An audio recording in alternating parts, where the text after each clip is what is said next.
wanderers. Or unprofessionals. Unprofessionals, We're amateurs, the unprofessionals. whatever. You're the wonder. This is episode 46. Of Unprofessionals Asking Questions. And this week it is... Oh, also a happy Memorial Day. This Not is that coming it's out like out, 2 weeks after Memorial but today Day. it happens to be or a Memorial week. Day. This will be next week. Yes.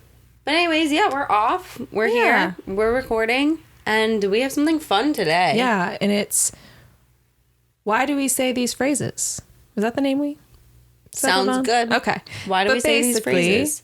It's some And common not just and uncommon us. phrases. Right, not just us. This is America and all over the world. Yeah.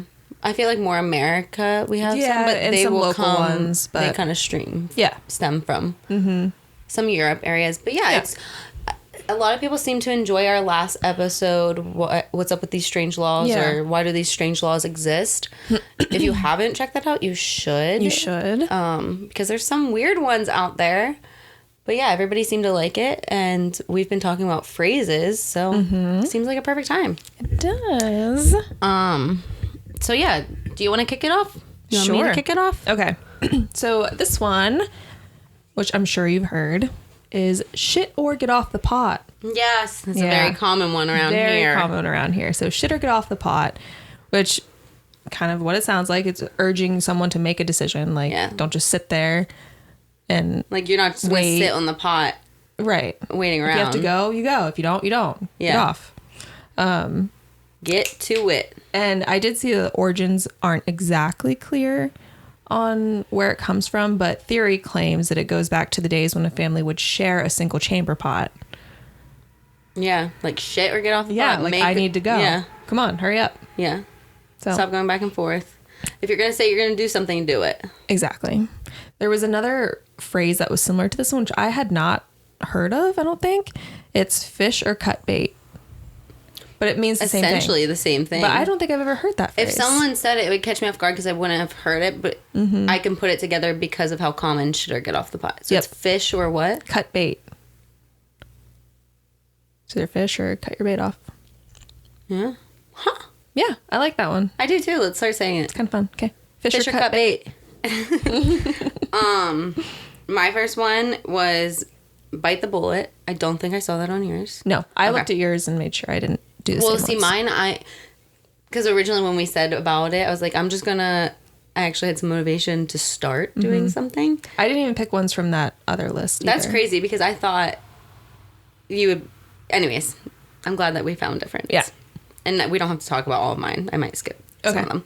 But I definitely have heard that one. Yeah, so bite the bullet is to do something unpleasant or painful because it is necessary, even though you would like to avoid it. So there's like a lot of variations you could use that. It's like if you need a new car, I'm just going to bite the bullet and Yeah. do it. It's But like- it's an investment, Right. so I don't want to spend the money, but my car's breaking down. I got to bite the bullet. It's kind of like just grin and bear it, kind of, too, right? Is that similar? Like what? Grin and bear it. Grin and bear it. Yeah. Yeah, I Kinda. think, yeah. Just do it. I guess this phrase was first recorded by Rudyard. It's like Rudy and then Ard, so I don't know if it's Rudyard or Rudyard. Oh. Kipling, in his 1891 novel The Light That Failed, it has been suggested that it is derived historically from the practice of having a patient clench a bullet in their teeth as a way to cope with the pain of yeah. a surgical procedure without Yeah. anesthetics. Yeah, I do remember that. That they would do that, and that was supposedly where it came from. Yeah, just get it over with, bite the bullet, it's going to be done soon. Yep. Be painful, but just do it. Yep. I like that one. I do, too. All right. Put up or shut up. I like that one. It's basically to act on what you're saying, that you keep talking about doing, but you're not doing it. Just fucking do it. Yeah. Where's that come from? Did you find it? Not really. Some believe it came from gambling, in which a card player is told to like ante up or withdraw from the game. That makes sense. Yeah. Beat around the bush. This is kind of, I feel like it is self-explanatory, but it's probably not to some people. No, and when you like really think about it, it is weird, but we're just so used to it. So It's to stall or waste time, and its origin is associated with hunting. in medieval times. So hunters hired men to beat the area around bushes with sticks in order to flush out game taking cover underneath. But they avoided hitting the bushes directly. They did around the bushes because of unknown things like beehives or whatever within the bush that would end a hunt. Yeah. Huh. That's interesting. So they like physically beat around the bush. Wow. But to I me, never knew that. Like you say, it's like to avoid answer. Like if you're being, don't it's beat in around conversation. the bush. Like just be straightforward with it. Get to the point. But to me, I don't really understand the origin. Yeah. Matching that. Like how it turned into this. Yeah. Interesting. But that's common. I feel like. Oh yeah. Because I don't. Sometimes I will beat around the bush. It's like just get the fucking point, Julia. and I forget the point by the time I'm halfway by the time you through. get back. All right. Put your money where your mouth is, or put one's money where one's mouth is. Love this one. So, kind of the same, similar to what we've already mentioned, but to give or spend money or to take some action in order to do or support something that one has been talking about. It's basically like you keep talking about doing this, put your money where your mouth is and do it. Mm-hmm. You know, that has to come from gambling or betting, right? Or just in general. So this one was believed to be popular in the U.S. in the 1930s and in Great Britain after World War II, when the British government wanted to get people to invest in the National Savings Bank and use this idiom as their slogan. Interesting. Mm-hmm. Good slogan for it, though. It is a good slogan. Huh. Yeah. That's interesting. Kick the bucket. Oh, yeah. To die or stop living. So that's suicidal, right? Or no? No, it's just like, that the dog kicked the bucket. It's just like if something died, it kicked the bucket. I know, but like origin-wise. No. Oh. This is interesting. So this is from theguardian.com UK. Like, it doesn't look like our typical Guardian. Okay. Well, I'll have the link in our sources. But it says that most etymologists, it's E-T. I think it's etymologists, agree that the bucket refers to a kind of yoke that was used to hold pigs up by their heels so that they could be slaughtered. Like, have you ever been to a pig butcher or whatever, and they're hung up for it? But what they're talking about as the bucket is like the actual thing hanging them. And it was particularly used in parts of Norfolk. The subsequent death throw spasms of the unfortunate animals created the impression that they were, quote, kicking the bucket. The derivation... Yes. It's either from Old French, bouquet, a balance. I probably said that wrong. Or the fact that the raising of the yoke on a pulley resembled a bucket being lifted from a well. Oh. So it's not that it looked like a bucket. Yeah. It's because of the pulley system. The way that it worked, buckets are normally on the pulley system. It just looked like one. So the term is known to date from at least the 16th century. The more interesting and probably correct or more like approachable origin relates to suicides who would stand on a large bucket with noose around the neck and at the moment of their choosing would kick away the bucket. Mm-hmm. So... I never would have thought... The pig. I never would have thought a pulley that. system. Which kind of makes sense. It does make sense. And then eventually people also doing that was suicide. Huh. But yeah, because the animals were dead. Yeah. They were kicking the bucket. I know after this episode there's going to be a lot that I won't say the same way or feel the same way about when I say them. For sure. Huh. Okay. Heads up. Heads up, 7 up? Just heads up. So, like, giving someone a heads up or like, heads up, something's coming kind of thing. So 18th century militaries used heads up to encourage their soldiers to keep their heads held high in tough times. Since then, it's taken on different meanings, all based on the idea that one is paying attention to what's going on. I mean, that it's a warning in advance. Especially like in war and stuff. Yeah. You want to be aware.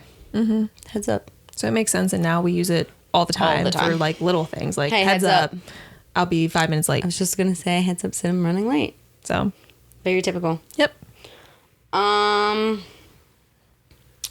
going to skip ahead to some that I did before we start like looking on our own. Okay. Great minds think alike. The quote, great minds think alike, first appeared at the beginning of the 17th century. It is thought to date back to 1618, where it started as good wits do jump, with jump meaning agree with. So good wits do agree with. So it's probably like really old, like English, right? So it's probably Yes. spelled funny, but they do mean like good wits do jump or something. Yeah, like jump to the same Conclusion, thought or kind of? conclusion.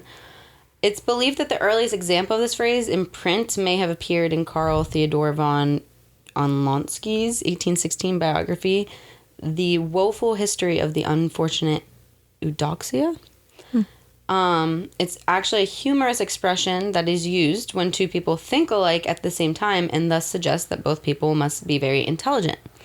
But the less well-known is the second half of the quote. Oh, boy. Great minds think alike, but fools seldom differ. Oh, I have heard that. And the second part is a painful reminder that people who come to the same conclusion are not so smart after all, because it's not a unique thought. Interesting. Mm-hmm. I'm never going to say that again. If anybody says it to me, I'm going to say fools seldom differ. Yeah. They'll be like, what? Yeah. I like that one. I'm going to add to that, if you don't mind. So there's also a German saying, which is Zwei Dumme and Gedanke. I butchered that, I know. And that means two idiots, one thought. It's essentially the same meaning as great minds think alike. Mm-hmm. I've heard that. Two idiots, one thought. Mm-hmm. I love it. But it's so funny because great minds think alike. Like, people say that all the time. Oh, yeah. Feeling like, oh, we had the same thought. We're so smart. Mm-hmm. But really, it's like, we're idiots. Yeah. Wow. That changes so many things. Fools seldom differ. Oh, man. Okay. Keep your eyes peeled, or be on the lookout, or stay on your toes. All kind of similar phrases. Let's keep it with keep your eyes peeled. Mm-hmm. So that's more common to me. Mm-hmm. So that's obviously to be observant. I shouldn't say obviously because some people don't know what that means, but it is to be observant. To be observant of your surroundings, and it may come from the practice of peeling certain food before eating it, which figuratively refers to removing the skin of the eyelids to keep the eyes open and alert. So if you think about like when you peel something to get to it, to be able to eat it, if you peel back, like you're not obstructing your view with skin. Morbid. I know, it's creepy. Kind of. Huh. It's a weird one. Keep your eyes. I just kind of thought I think of like, bananas. I just always thought like keep your eyes peeled, like just keep them. Mm-hmm. Be aware. I don't know. I picture like peeled bananas for eyes. That's a vision. It's creepy. Insert banana eye peels now. I don't know if you've heard this one, but there's a lot of different variations. The wheel is spinning, but the hamster is dead. So this is actually a Swedish saying. Okay. I haven't necessarily heard this, but I think it's kind of like not the sharpest tool in the shed, most colorful crayon in the crayon box, things like that. They're all very rude. Swedish, it's like hujulet senor. I'm gonna stop. Hamster is hamstern. Ardond. It's a person is a lost cause, where it's just kind of stupid out there. Mm-hmm. The wheel's turning. We've heard that. Mm-hmm. But what's the saying that we hear? The gears are turning, but no one's home, or lights are on, but no one's home. Yeah, or like the gears are turning. But well, you can see the smoke, something like that. What is that? I don't know. Is there a full saying, or do people just cut it in half? You can see the gears turning. There has to be something more that we've cut. Yeah. Anyways, I don't have a lot of origin with that. Just that was Swedish thing. I like that one though. I kind of might use that one more. Mm-hmm. Yeah, I do like that one. All right. We have keep your ear to the ground. You heard that one? Mm-hmm. Keep I feel like alert. mostly in movies I've heard that. I don't know if I've ever heard like anyone actually say that in person to me. I feel like I've heard it in the valley. Well, it's like in the valley. I'm sorry, but That's funny. So it's to stay well informed about something, well connected, or staying close to a source in order to be up to date on new developments. okay. So like keeping your ear to the ground for any updates on something, like listening for something. Like a hound dog.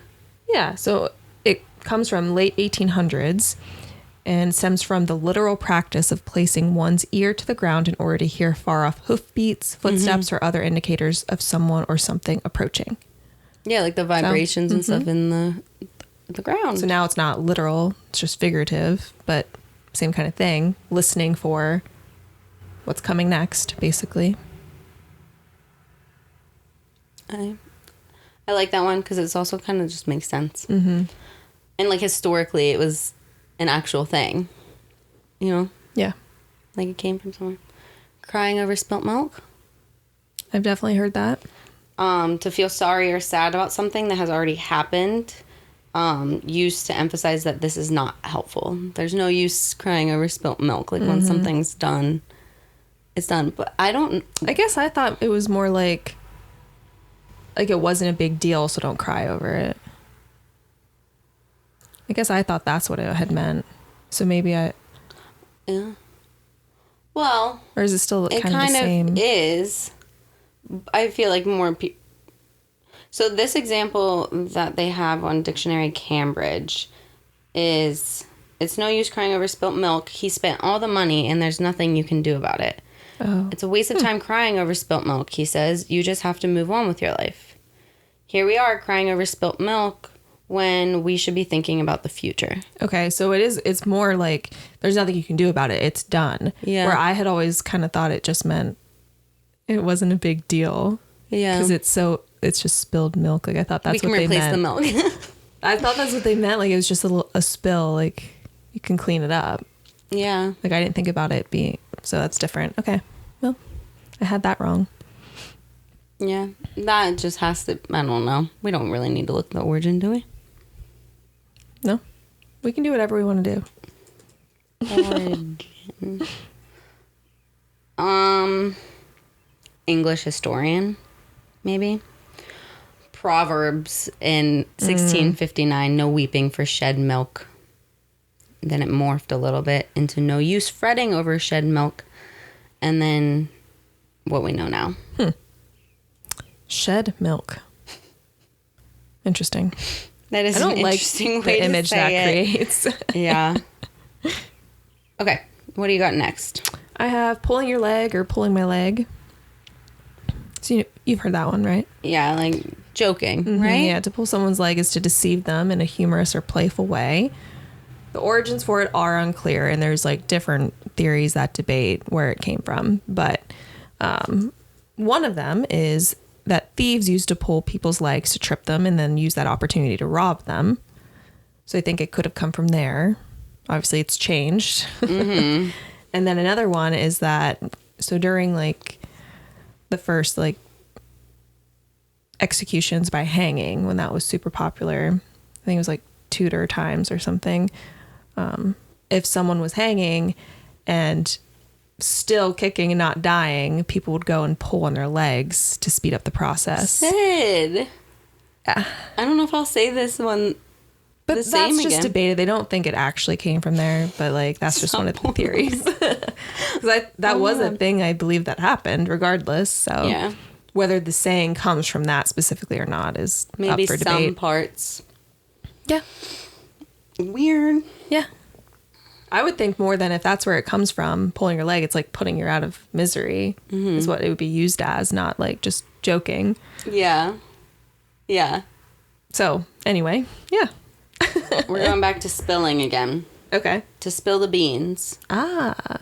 Which is like to say a secret, I believe. Yeah. Which is kind of like spill the tea. Now, so well, that's more. Yeah, I guess Right? like it's gossip, right? Yeah. But this would be like So it says more a secret that you were given that yeah, like you shouldn't spilled the beans. talk about. Yeah. And it's saying the origin is, this is from inc.com.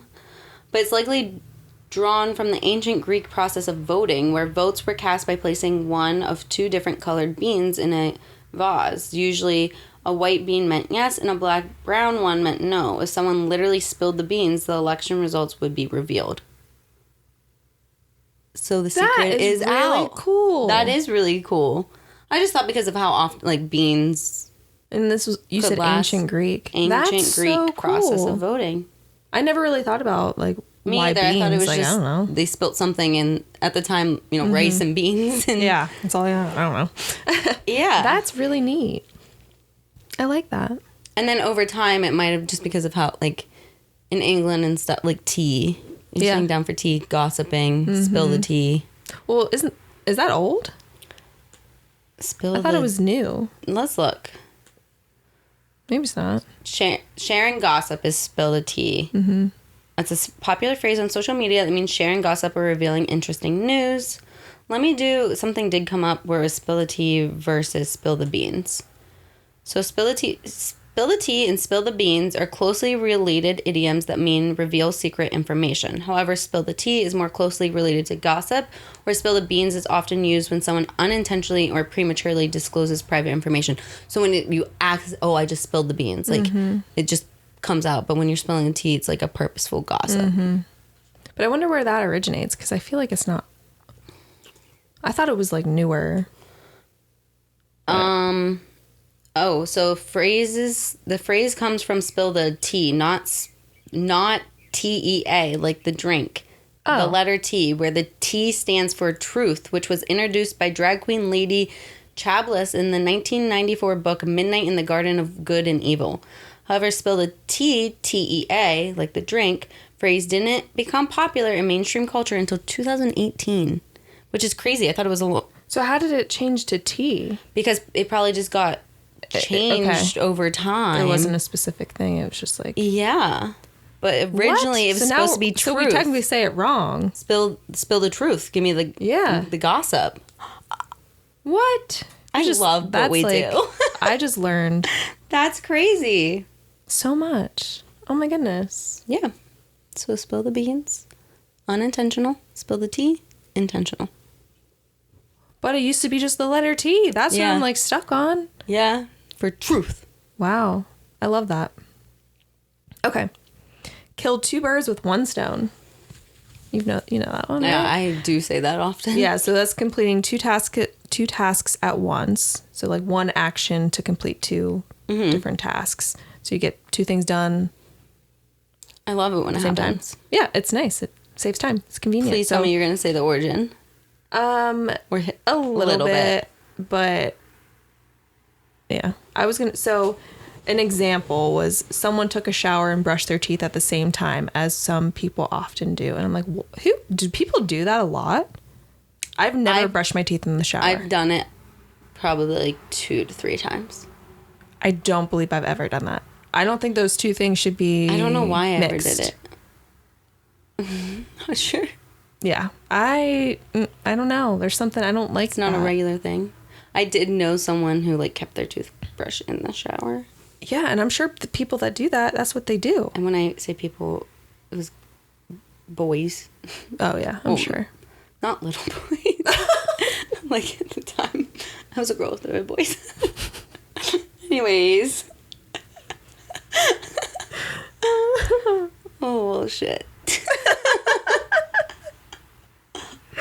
Okay, moving on. But yeah, I was just shocked. Do a lot of people freaking do that? That's weird to me. That's weird that was the example of that. It has to come from hunting or something, though. So it didn't really say. It just said it first appeared in a piece of writing from 1656 in The Questions Concerning Liberty, Necessity, and Chance by Thomas Hobbes. TH, and this is a quote, TH thinks to kill two birds with one stone and satisfies two arguments with one answer, whereas in truth he satisfieth neither. Which I don't really know what that one means. Me neither. To be honest. But personally, I prefer the Trailer Park Boys phrase, which you've not seen Trailer Park. You have. Multiple times. Okay. So Ricky's Rickisms. And because he says every idiom wrong. That's his thing. Every single one. And so the ones for two birds, one stone. Do you remember what that one is? It's get two birds stoned at once. Yes. Which I love. Yes. I can't believe I actually forgot that. That is funny. Yeah, if you ever want to look up some idioms that are hilarious and incorrect, not correct, check out Trailer Park Boys. I love Trailer Park Boys. A piece of cake. Oh, it's easy. Piece of cake. Which, how is a piece of cake easy? I think I've looked this up before, and I want to say it came from, like, England, like the Queen or something. Cake. But I'm probably wrong. I mean, I guess it's easy if you're just eating the piece of cake. What? I'm so wrong. Oh, no. What is it? Derives from slavery in the American southern states in the 1870s. During parties thrown by slave owners, black slaves competed in cake walls, which saw them mocking the ostentatious gestures of the slave owners through dance. The most elegant performance would be rewarded with a cake. But that's not... What? As this was seen as an easy way to earn cake, a piece of cake came to mean easy. Oh, that's okay. There is a competing theory. This is on grammarmonster.com. There's a competing theory that says it derives from American poet Ogden Nash in 1936, where he wrote, her picture, quote, her picture's in the papers now, and her picture is in the papers now, and life's a piece of cake. They note that cake and pie have a long history in the U.S. as metaphors for things that come easily. A cakewalk, as easy as pie. Okay. They're unsure whether cake and pie are linked to the notion of easy because they are easy for chefs to make or easy for people to eat. I would say eat. Right? I don't know. I don't know. There's another competing theory from the 1930s. So they're all like in... 1870s and then 1930s.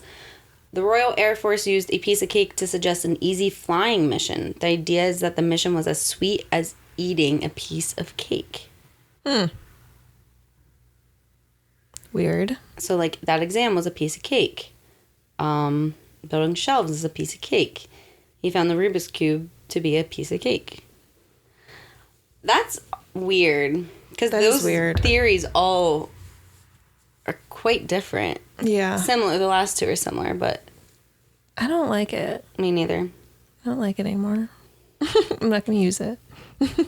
Yeah. That's why I was like, oh, that's not what I was expecting. And all of my sources, by the way, are linked. So cool. I'm not going back over which ones were which. No, the only reason... Because I just want to make sure I do. Okay. All right. The pot calling the kettle black. Which I love that one. So this is when someone criticizes another for a fault that they also have, you know, being hypocrites, basically. So it originates in... So Thomas Shelton was an author who in 1620 did a translation of a novel by Cervantes, and it's called I think it's pronounced Don Quixote. Yeah, the Don Quixote. Is that how it's pronounced? Okay. That's all I had on that. Oh my gosh, I corrected Sid for the first time. You did, and I didn't have more to go on that, so I feel bad. It came from that novel, and I didn't put the quote in here because it wasn't like... Yeah. Anyway. That's fine. All right. But what I thought was cool was the first person who was recorded as using the phrase in English was William Penn, who's the founder of PA. Oh, that's cool. Yeah.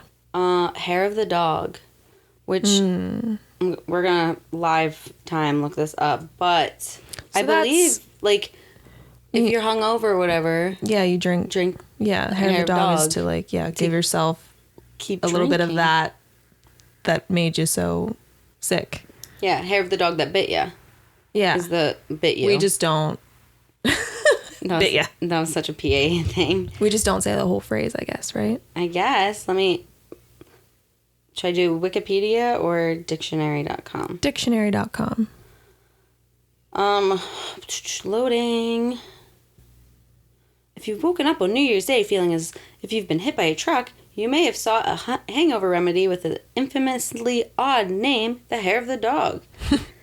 So it's a morning drink that may be the last thing you want after a night of boozing, but that's exactly what this quirky English expression means.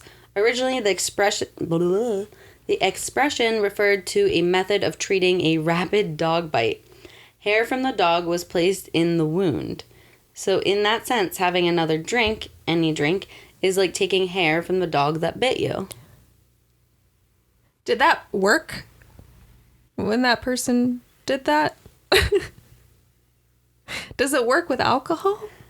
I don't know that I've really tried that. It does add, by the way, medical professionals do not prescribe alcoholic drinks to treat the symptoms of a hangover. However, they do encourage drinking water and getting rest. I was going to say, and I bet you a lot of people actually do this.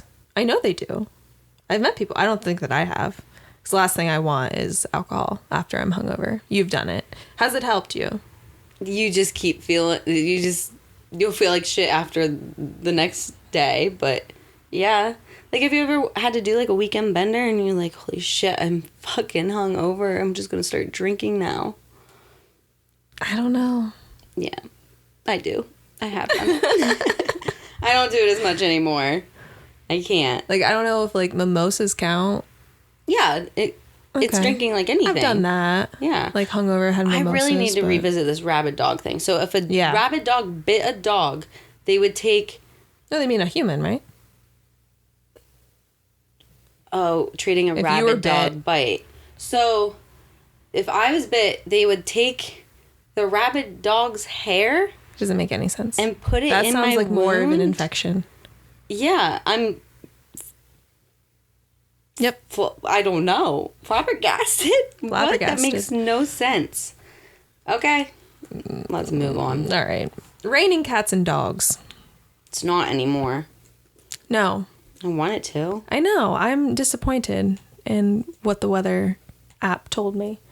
So raining cats and dogs, obviously heavy rain. I keep saying obviously. I'm so sorry. It's fine. Heavy rain, which derives from Victorian times when street drainage was so poor that pets left on the street would drown during rainstorms, and after the rainfall, their bodies all over the streets made it appear as though it had been raining cats and dogs. So this is the worst one ever. I hate this. It's awful. I never really thought about it. Yeah, me either. I just thought big raindrops, like the size of cats and dogs. I didn't think about, like, dead pets on the street. And it's like, oh, it just rained cats and dogs. Look at all them dead on the street. Where was this? Victorian times. What the fuck? Yeah, I didn't like it. Okay.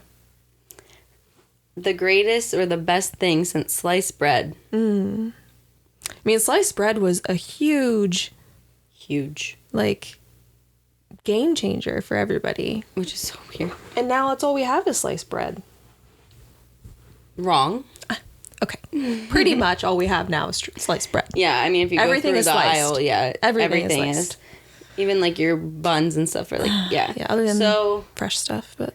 It's used to describe something or someone that one thinks is very good, useful, etc. Someone who is enthusiastic about how great something or someone is might describe it or them as the best thing since sliced bread. The origin, let's figure this out. I would think it came from just that time in history when that was such a... 1928 was when the first company sold sliced bread. And that was Chillicothe Baking Company? Chillicothe? Its advertising for sliced bread included the sentence, the greatest forward step in the baking industry since bread was wrapped. Oh, I'm getting pop-up ads. Uh-oh.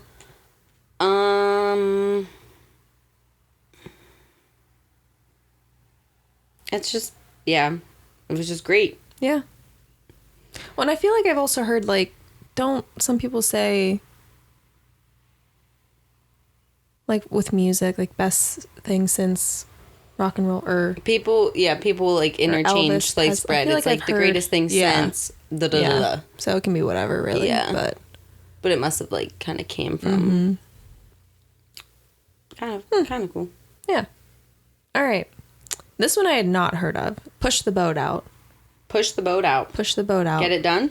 No, it's to throw a wild party and do something with real vigor or to incur large expense. That doesn't make like sense. Go all out.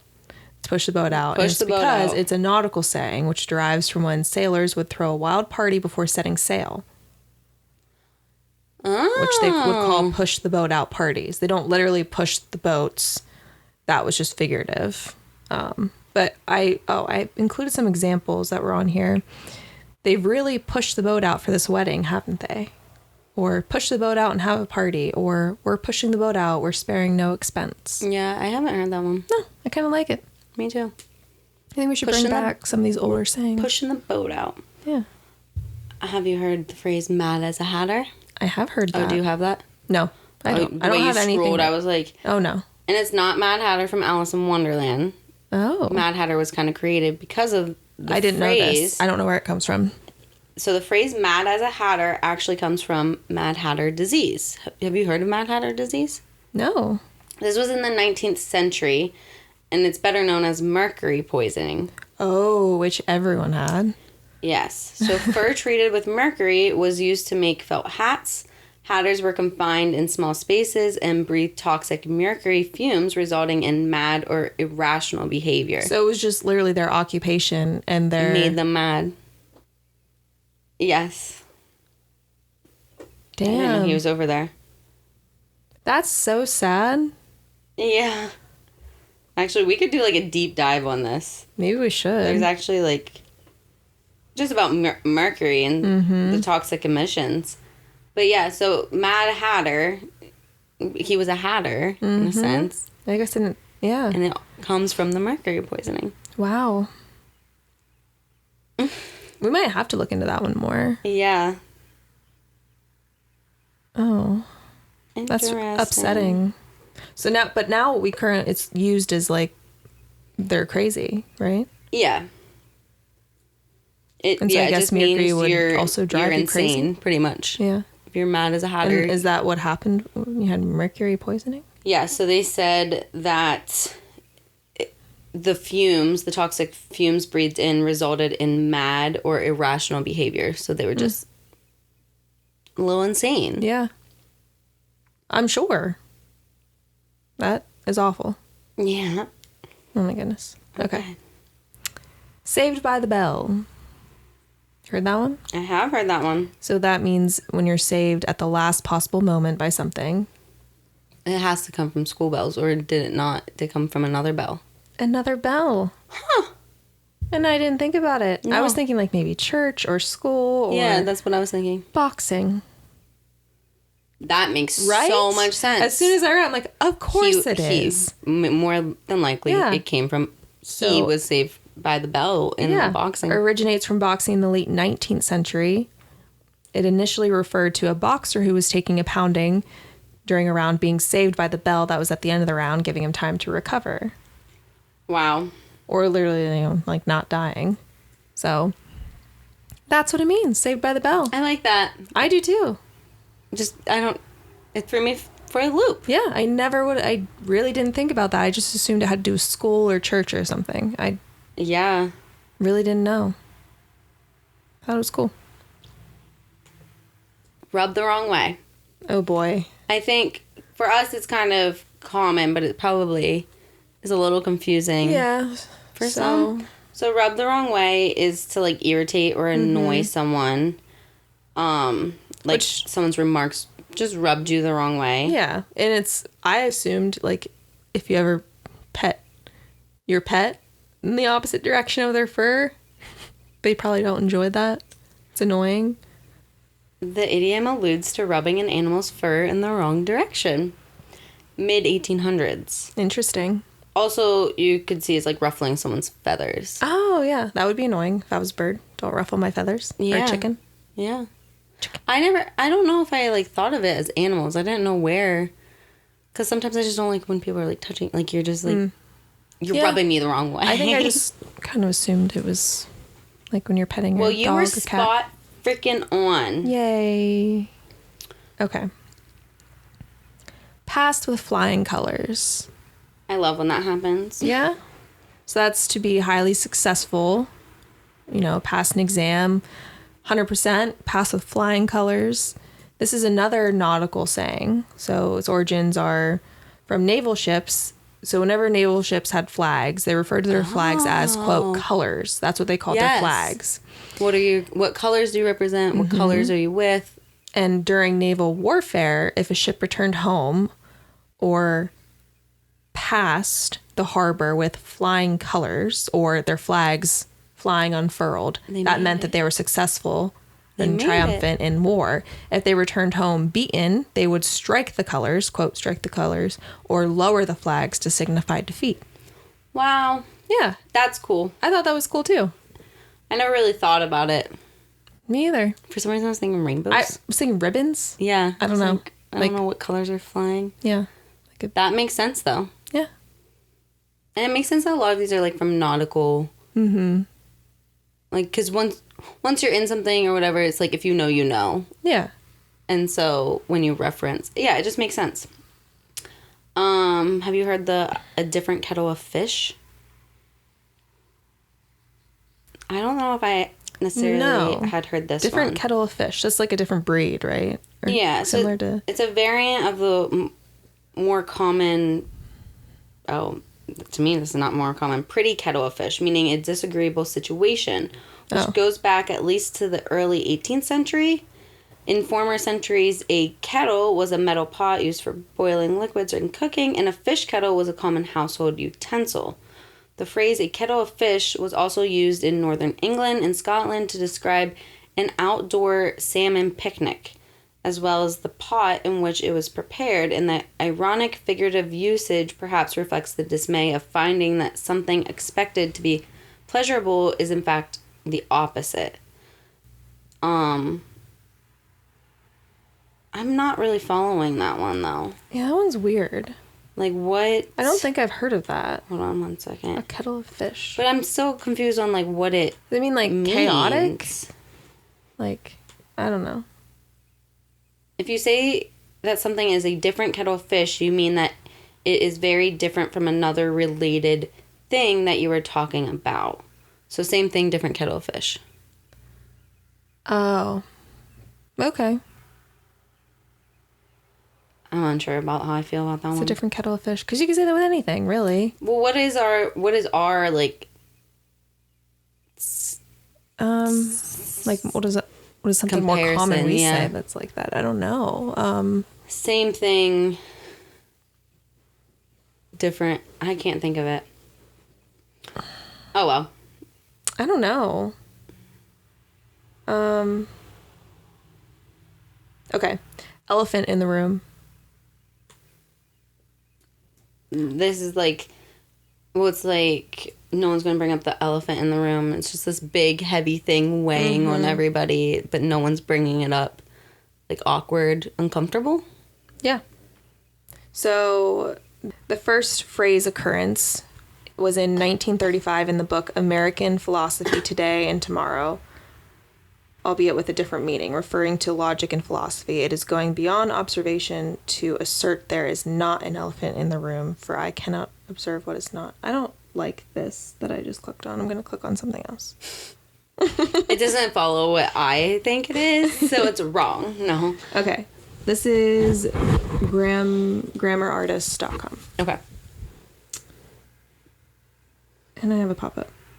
Don't you hate that? How do I get around you? Okay. So it says, you'd think the roots of this phrase went back... Okay. All right. Went back quite far, but it first appeared in America during the early 1950s in an excerpt in the Charleston Gazette that said, quote, Chicago, that's an old Indian word meaning get that elephant out of your room. What? What? I just thought it was because it, like, an elephant's impossible to ignore, like, in a room. You know what I mean? Yeah. But before the phrase hit the U.S., it was used in 1814 by Ivan Krylov, a Russian poet and fabulist. He wrote a little fable called The Inquisitive Man, which talks about the story of a man who goes to a museum and notices all sorts of tiny things, but fails to notice an elephant in the room. Oh. That helps a little. Closer? Yeah. But... not on the mark I was thinking. No, but some synonyms, which I always think synonyms are better to describe things anyway, is a taboo topic, unspoken issue, delicate matter, skeleton in the closet. Mm-hmm. Yeah, that's essentially what I think of. Yeah. Okay. This one is kind of funny because someone that I work with was just saying it as a story, and I was like, did she really just say this? And then my grandpa and my mom in different times within the past few weeks have been using this saying too. Okay. And then it, like, I recalled in my childhood, I did hear it all the time, but, like, it just threw me off when my coworker or whatever had said it. So, have you heard full of piss and vinegar? Someone's full of piss and vinegar. Mm-hmm. So they're, like, brimming with energy. A lot of people think that the phrase has a negative connotation, but this expression is actually more often used as a compliment. Vinegar being an old slang term for enthusiastic energy. And I'm wondering if piss just like, because like... I guess I didn't think of it that... I thought they were like full of... shit? Yeah, or like... yeah, like bullshit. Yeah. Bullshit, or mean or something. And so it says that it... so vim and vigor is a common, more polite way of phrasing a similar idea of piss and vinegar. And it's implying youthful energy to a degree and innocence with good intent. Piss and vinegar implies devilish or mischievous behavior and general vitality. The two phrases are very similar in meaning, but they imply different things. Well, what? Okay, well then this says the Oxford English Dictionary's earliest citation for it is from its 1942 mention in the American Thesaurus of Slang, but in Steinbeck's 1938 The Grapes of Wrath there appears, how you keepin' yourself, full of piss and vinegar.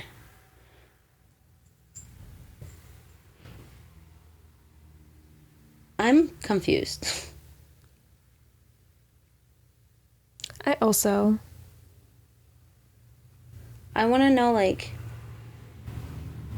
why piss and vinegar? The vinegar makes sense since they said about... I don't know. I don't even know how to look up what I'm confused about. To be honest. It's just an odd saying to me. Yeah. Like, I want more of a reason why we say piss and vinegar. Is sour? Why do we... So this Washington State University website is saying that some people try to make the expression more polite by substituting pith for piss, but this change robs it of the imagery of acrid, energetically boiling fluids, and conjures up instead a sodden, vinegar-soaked mass of pith. What? All right, I'm going back to this one. Does make sense. Well, no, and no, it doesn't really. Someone's full of aggressive energy? When a person gets riled up? Yeah, because some of these examples, it's like, yeah. During the invasion, the soldiers were full of piss and vinegar, and therefore they went straight into the front lines. Vitality and energy is what keeps coming up. Okay. Let's just stick with the exact period in which it began was not known. Okay. We'll just never know. Yeah. What do you have next? So this is jump the cock to the donkey. Jump the conch to the donkey? Cock. Did I say conch? No, I saw this too. Yeah, I'm pulling it from your list.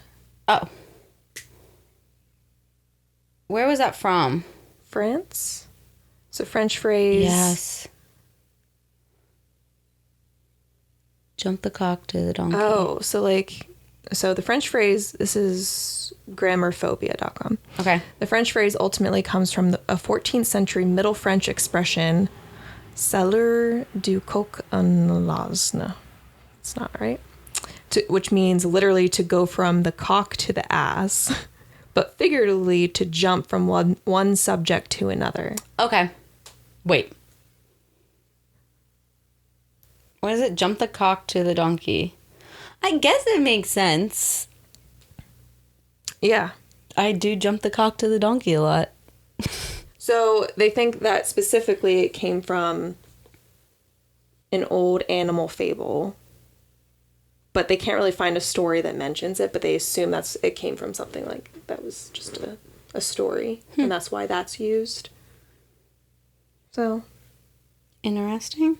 Yeah.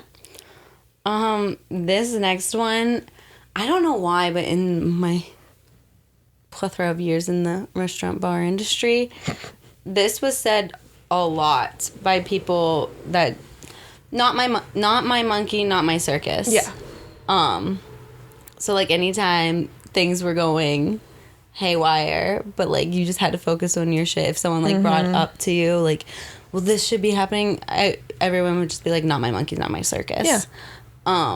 Which I guess, I don't know. I just love this. I just love saying it to people. Like, go to a fucking Not manager. My monkey, not my service. I don't care. Service. I just said Service. Circus. Not my service. But this, so it means that one has boundaries. What? No. So I might go to a different thing, but it's a Polish expression. I'm not going to try and say the Polish, in Polish, let's just say that.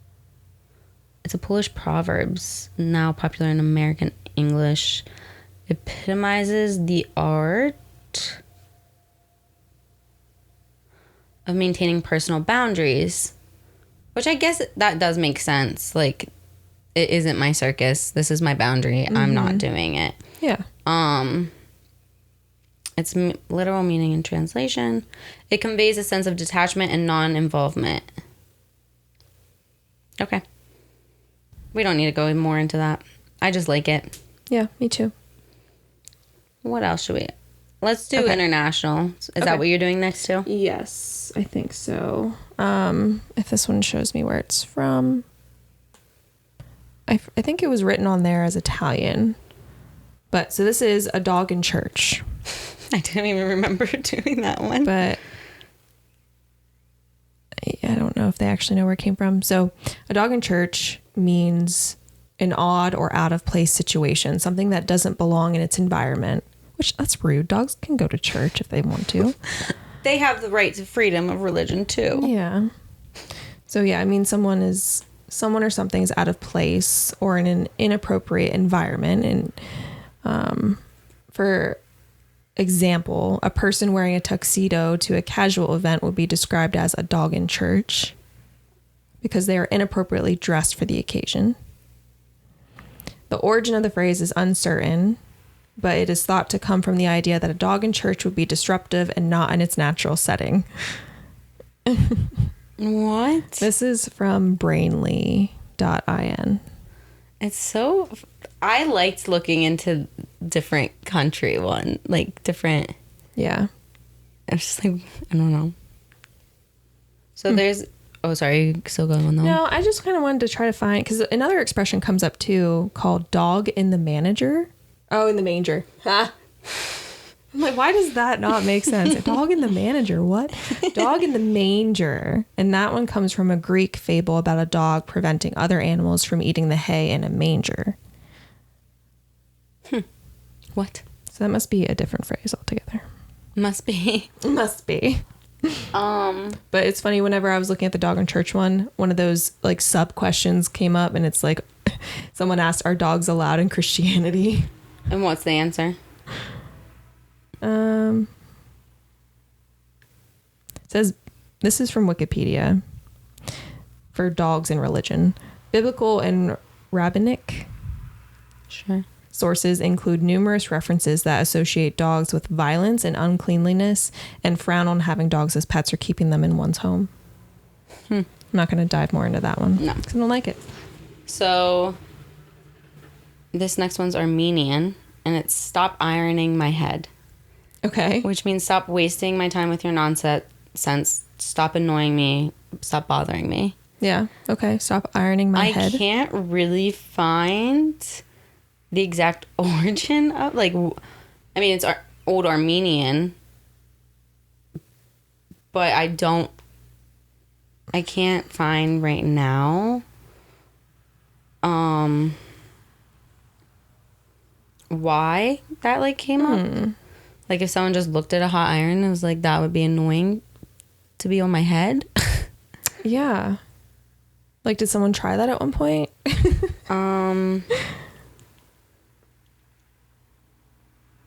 Important in the idiom are the motions of the iron going back and forth. Just like the iron, a person is constantly going back and forth with their words, trying to convince you of something. With that idiom, you reject their words and the annoyance it is causing you. That makes a lot of sense. You're going back and forth, and forth. You're... Yeah, that would be pain. Yeah. Okay. That makes sense. I like that. I do too, actually. Okay. I need to pick another one here. While you do that, I'll fill the void because this one's quick. The plane left without me is common in Mexican Spanish. Say me fui el avión.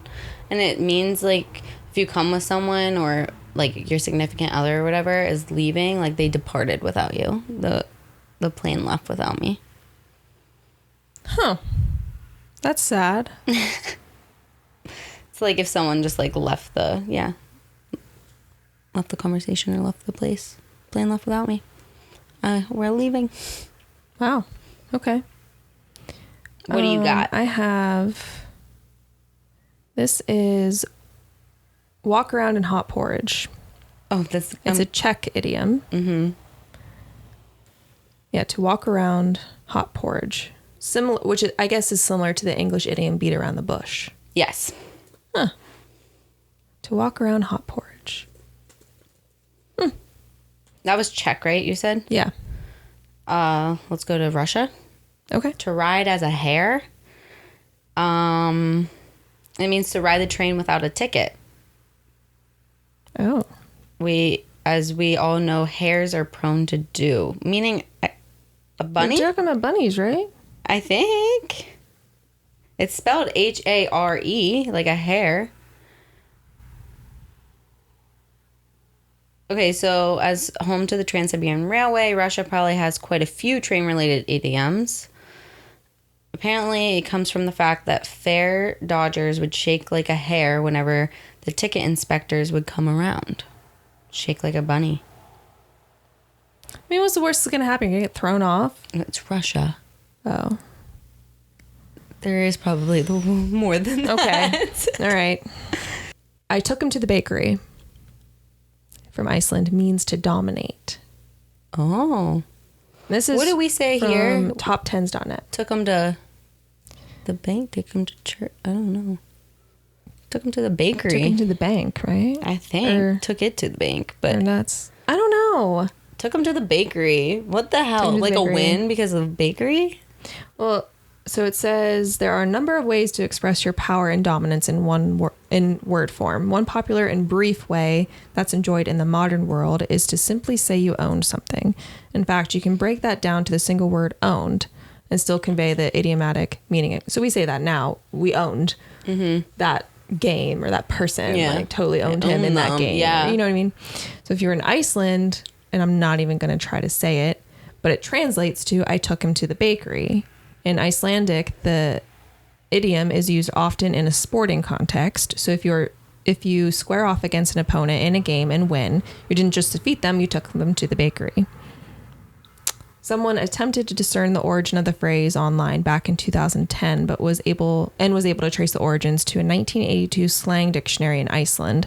The speculation was that the word bake was related to making or causing, as in causing trouble or causing damage, but that's just a guess.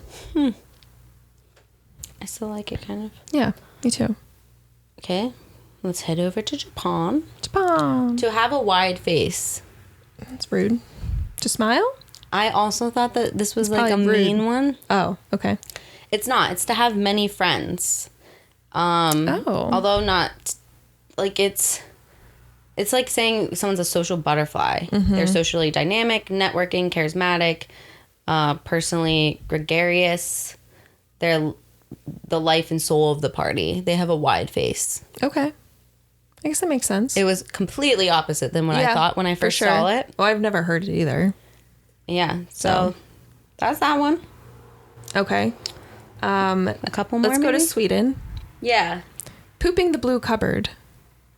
There was quite a few Swedish ones on here. Pooping the blue cupboard. Yep. The fudge. Means doing something wrong. And I'm still on the same site.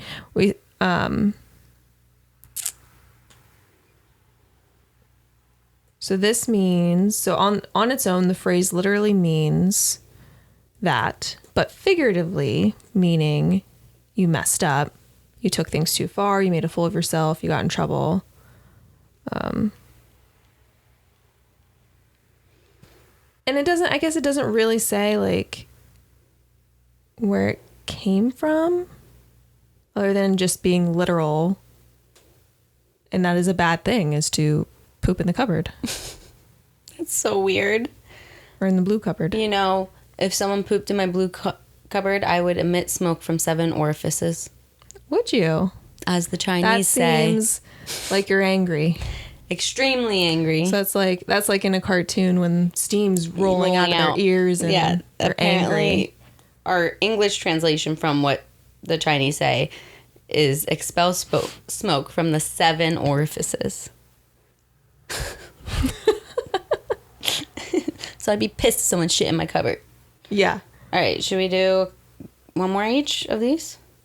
Sure. Or I have something else I want to touch on, so if we can keep doing these and I can move to my stuff too. Okay. Whatever. How about I do one more, and then if you want to move to some of that other stuff? Okay. Okay. So this is an Irish Gaelic curse. May the cat eat you, and may the devil eat the cat. Devil, I should have guessed devil would come in. I love that. May the cat eat you and the devil eat the cat? Yeah.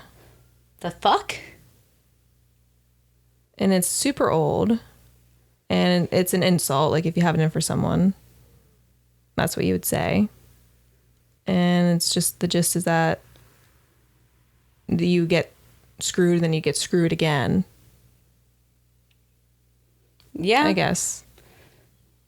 I like that, twice though. up the ass. What? What'd you say? Nothing.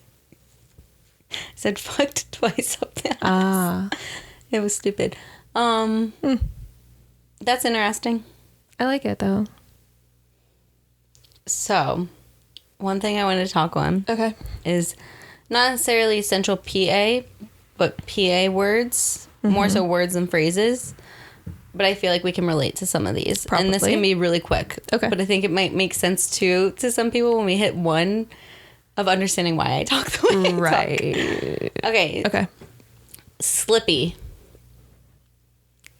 Slippery. Right. But apparently it's mainly a PA thing that we drop the So we say I thought slippy was its own word. Right? When I brought that, I was like, what's wrong with slippy? And I said, the Slippy's cinnamon... not a word. No. We are known for dropping a lot of things. And when something... So in PA, it'll be like, oh, it's slippy out. Or like, the floor is slippy. Yeah. It means slippery. Yeah. That's what we mean. Uh-huh. But I thought it was its own word. People in other states would be like, what the fuck did you say? Oh, that's funny. I did not know that. Yeah. I'm learning about myself and my culture. Dippy eggs. I came to this realization when I was dippy young. Eggs. They're my favorite. Yes. Dippy eggs are...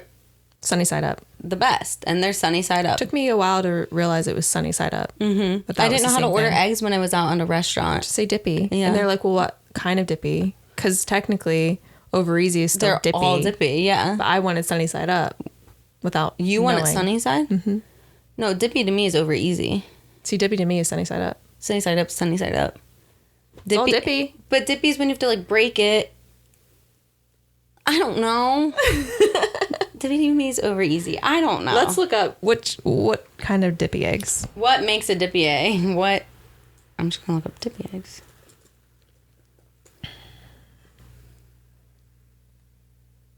Sunny side up. Dippy eggs are flipped, so the whites. Yeah, which would not be sunny side up.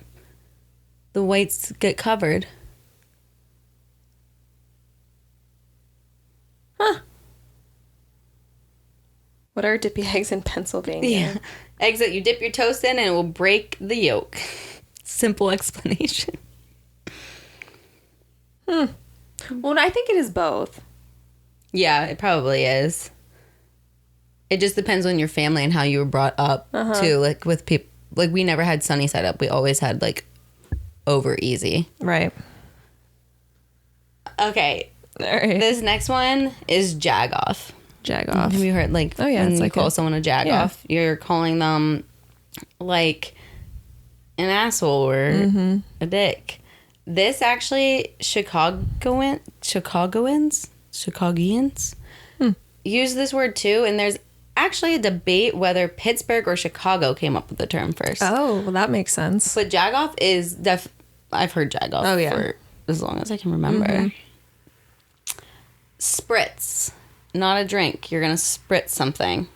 Yeah, you spritz it. You sprinkle, you spray, you squirt. It's a PA Dutch term, actually, that comes from sprites. I'm going to spritz something. I'm going to sprinkle it. I'm going to spray it. Wow. I had no idea. Yes. What do other people say when they want to spritz something then?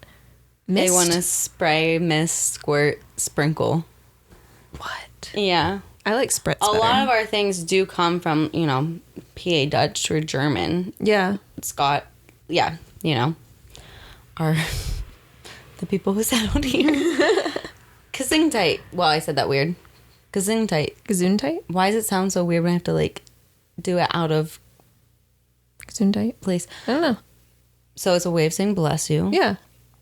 Not commonly known in other areas. It's definitely German, right? It's always been German. It is but German. I guess it makes sense if it's used a lot here. But it means bless you when you sneeze. Yeah.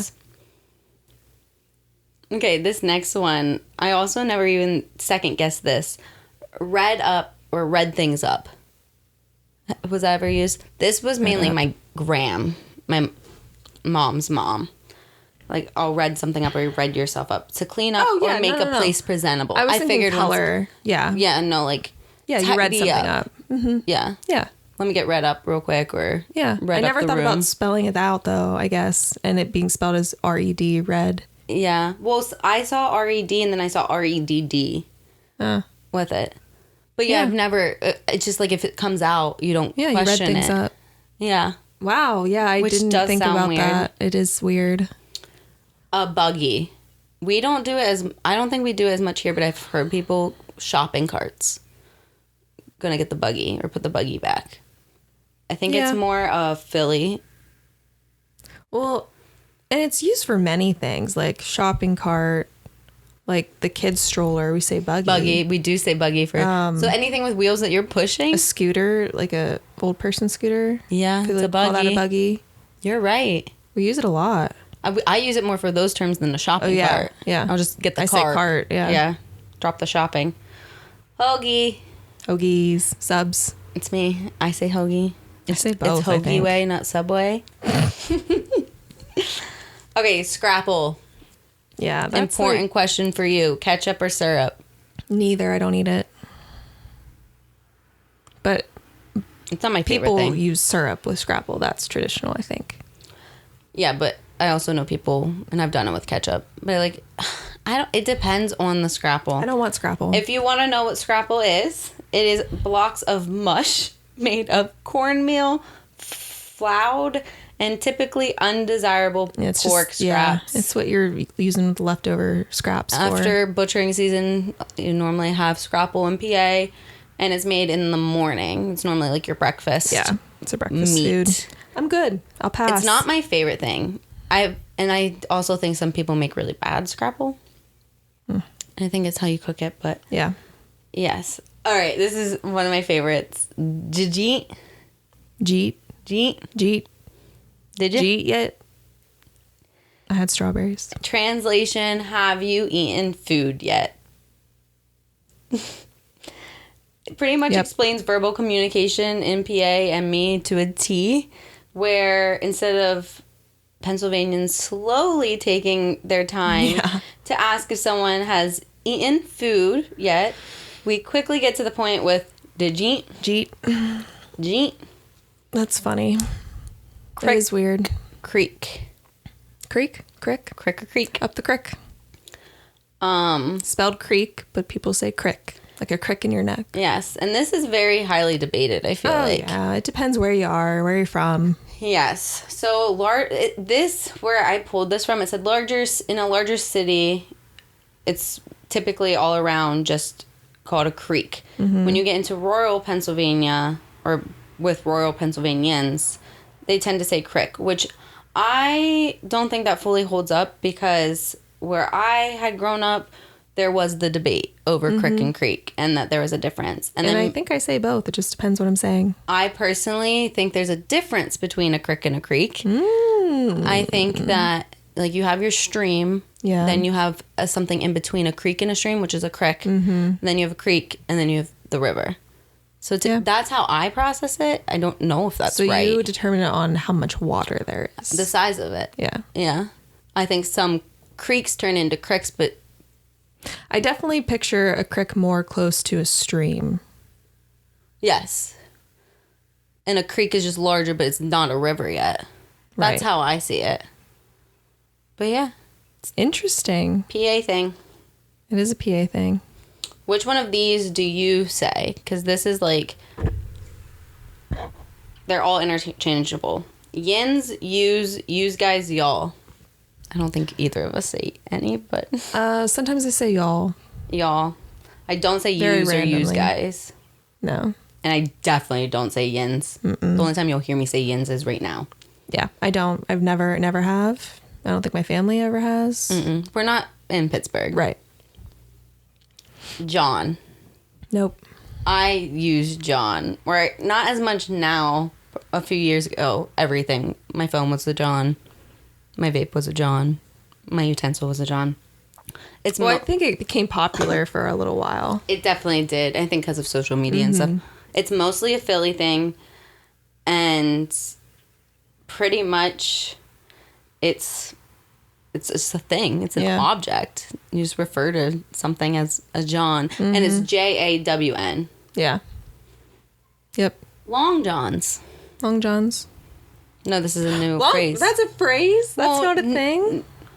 Apparently, no, because it's underwear. It's long underwear. Yeah. And it's under garments. But yeah, long johns. I'm sure they're in other areas, but it's mainly a Pennsylvania thing to refer to your underwear or whatever as a long john. I didn't know that was just us. And in the winter, it's used a lot around here. You have your long johns. Just two more here. Needs washed. Or needs, like, pretty much, if you say needs anything, we drop the to be in a lot of our sentences and stuff. Yeah. So most places think it sounds very weird when we say that needs washed or needs cleaned or whatever. I never would have. A lot of people will say to be. It needs to be washed. It needs. Jesus Christ, who has time for that? Yeah. Well, I just never. It just seems natural to say that. Needs washed. Yeah. I didn't realize that was just a saying. People would look at us and be like, they do not speak properly. People probably watch this all the time and think that. Sweeper. Last one. Sweeper. What is it? It's a vacuum. Yep. Not commonly used as sweeper. Vacuum. People would look at us crazy.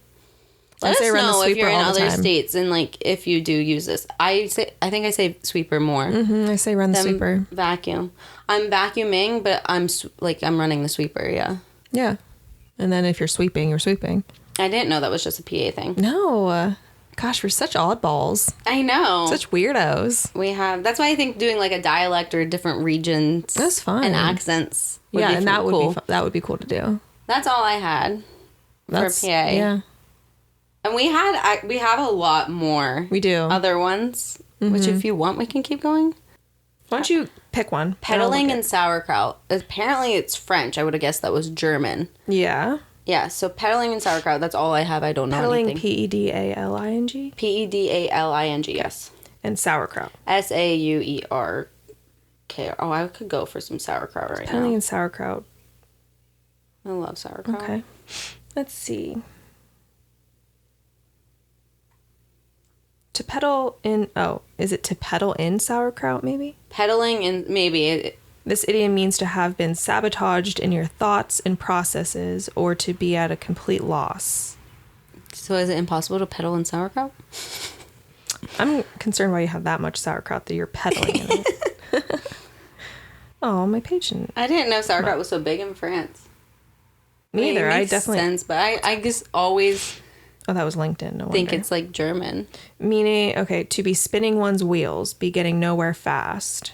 I guess that makes sense. Literally, to pedal in the sauerkraut. That's weird. That is weird. That's from lawlessfrench.com. Okay, can you look up to live like a maggot in bacon? Yeah, I can definitely do that. To live like a maggot. Do you want to guess bacon. where this one is? I think I saw it. No, maybe I didn't. I don't know. Is it German? Yeah. What does to live like a maggot in bacon mean? This is from rollcruise.co.uk. And the meaning is to live luxuriously. To live like a maggot in bacon means to live luxuriously with plenty around you. It describes how the maggot would feel if he had lots of bacon to eat. Could you imagine feeling like you're living luxuriously and you say, I'm living like a maggot in bacon? That's a fucking Central PA thing to say. That definitely is. Ew.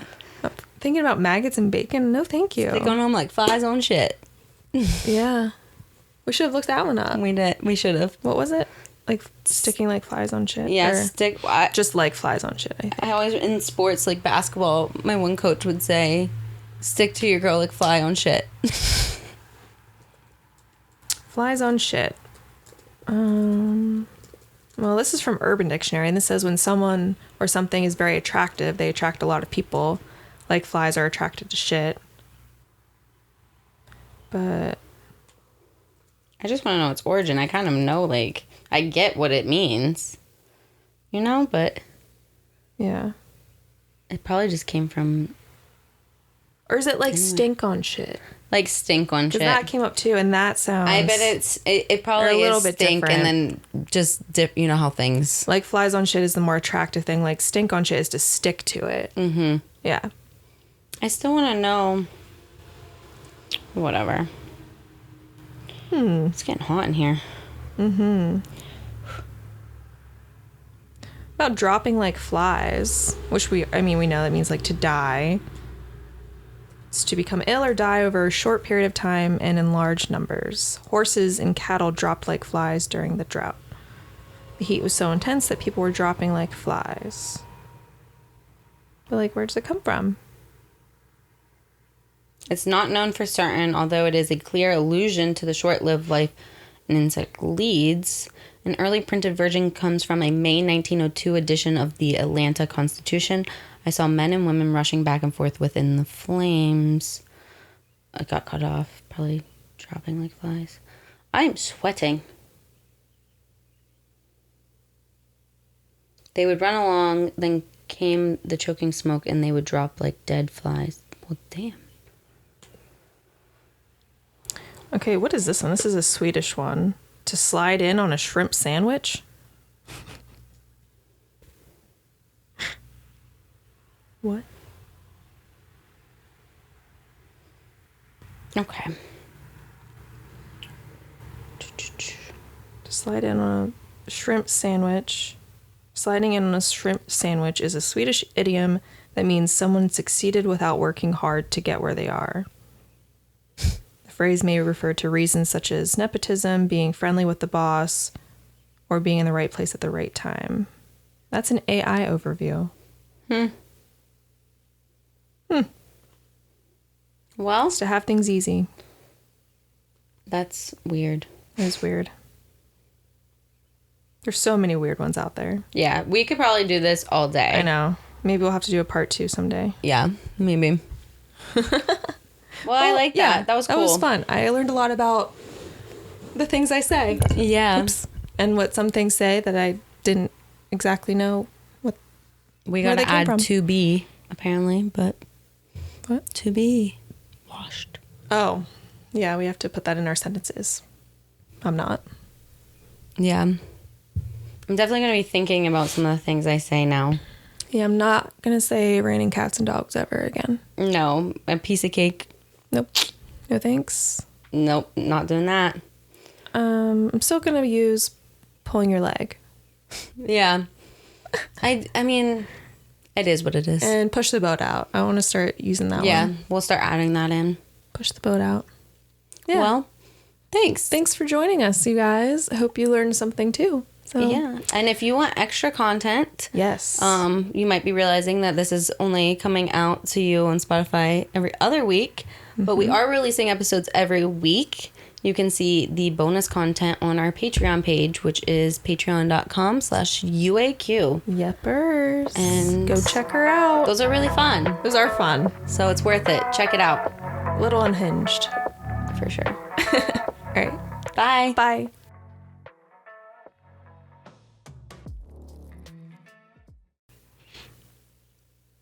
Oh, wait. Let's, just in case, because it's hard for me for cover photos sometimes to go frame by frame to find, like, a good. So let's get just a pose. Yeah. We could do even, like, a funny pose. Yeah. Well, because you know how some YouTube is like. Yeah. We could do, like, what did you say? Yeah. Or something. Just hold it for a few minutes. Yeah. Do we both do it? No. Or do I just make a face? Like, what? Why don't you do like the speaking one and I'll do the listening one? This way or this way? I guess I should. Probably you don't want to cover. Well, you don't want to cover your face. Yeah. Like this? Or you could do both. We could do both and see what it looks better. Okay.